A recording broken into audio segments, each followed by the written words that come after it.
Hello everyone, I'm Nitsahone. Welcome to the ongoing Kaladesh Limited Review Week on my channel. Every time a new set comes out, I post a limited review video every day from the day it is spoiled until the pre-release. In these videos, I talk about my initial impressions about the format. Today, I continue my color-by-color review of the best commons and uncommons in the format with blue. Yesterday I did white, and tomorrow I will be continuing with black. So let's take a look at the 3 best uncommons in blue. Yesterday we looked at white, a color that I feel is absolutely stacked in the uncommon department. Blue does not fare quite as well when it comes to uncommons though, I don't think. At number 3 we have Ether Meltdown. This is the kind of removal spell blue frequently gets, shutting off most creatures' offensive capabilities at a fairly reasonable rate, and with the ability to do it at instant speed, makes this a little better than some of the other effects like this we've seen, making it pretty good. The fact you also get energy out of the deal and can use it on vehicles is pretty nice as well. Lowering creatures' power in this format will be better than usual because of the fact that the crew mechanic on vehicles checks creatures' power.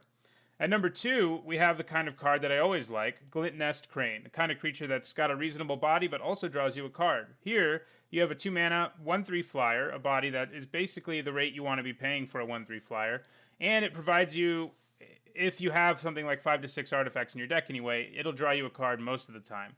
And that's some pretty good value, especially something to do on turn 2. And at number 1, I have Longfin Sky Whale. He isn't fancy, but he'll get the job done. We rarely get 4-mana flyers with 4 power, but that's what the Sky Whale gives us, with the one downside that it can only block creatures with flying. However, that's not exactly a big deal, since the guy will usually just be trying to kill your opponent in the air. Out of all of the blue uncommons, Longfin Sky Whale is the only one I can see first picking from time to time, but I think it would have to be a pretty medium pack for that to be the case.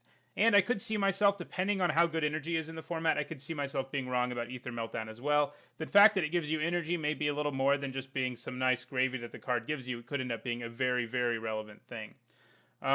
So let's move to the commons.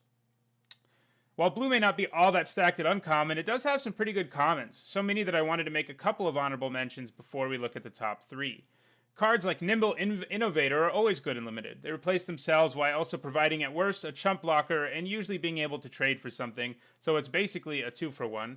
On top of that though, the blue-white deck in this format appears to capitalize on blinking and bouncing creatures to use enter the battlefield triggers over and over again, so when he is in a great deck that is blue-white, he'll be even better.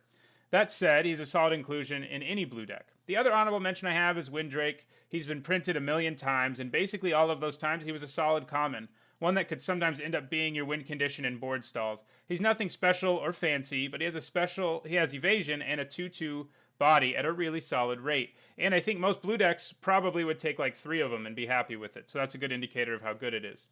So let's move to the commons that make the top 3 for me. I think the 3rd best blue common in the format is Vidalcan Blademaster. Yes, he is strictly worse than Ingenious Scob, who we see right now in Eldritch Moon, but he was an incredibly strong card in Eldritch Moon. Blademaster is a little worse in strict terms, and it also suffers a little from the fact that there doesn't seem to be a Spells Matter deck in this format.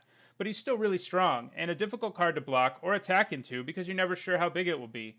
At number 2, I have Select for Inspection.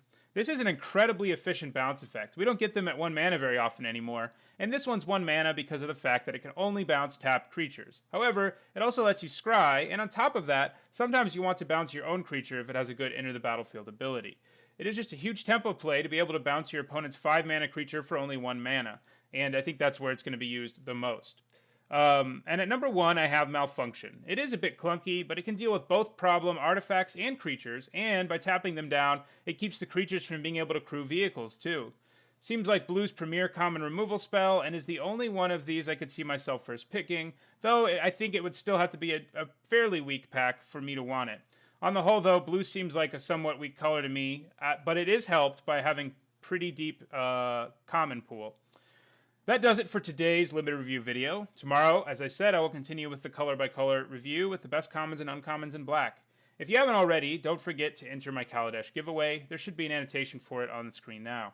If you found this video useful, don't forget to click the like button. If you disagree with some of my picks or want to talk about other aspects of the format, let me know in the comments. And if you want to make sure you catch the rest of the Kaladesh limited review and all limited review for future sets, don't forget to subscribe. Thanks for watching.